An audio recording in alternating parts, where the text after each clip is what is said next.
আমি গ্রামের মেয়ে বস, এই গ্রামেরই মেয়ে আর এই গ্রামেরই বউ। উনুন ভেঙে গেছে, তাই উনুন সারতে হবে। বারবার মাটি দিয়ে উনুনটা ঠিক করছি, যেই রান্না করি সেই ভেঙে যায়, যেই রান্না করি সেই ভেঙে যায়। কিছুতে আর উনুনটা ঠিক করতে পারছি না, তাই মাঠে এসেছি গোবর গুঁড়োতে। গোবর আর কাঁকড়ার মাটি নিয়ে যেতে এসেছি। এইটা নাকি দুটো একসাথে মিশিয়ে নাকি উনুন ঠিক করলে উনুন অনেক দিন ভালো থাকে বস। ওই জন্য এসেছি মাঠে, গোবর গুঁড়িয়ে নিয়ে বাড়ি যাচ্ছি।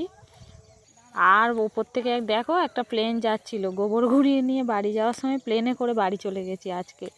মাঠ থেকে গোবর গুঁড়িয়েছি আর কাঁকড়ার মাটি নিয়েছি, নিয়ে প্লেনটা আমাকে নিতে এসেছিলো, প্লেনে করে বাড়ি চলে গেছি। দেখো বস আমার এই ভিডিওটা, আমি এই চলে যাচ্ছি প্লেনে করে, বাড়িতে গিয়ে নামবো, একদম প্লেনে করে বাড়িতে নামবো।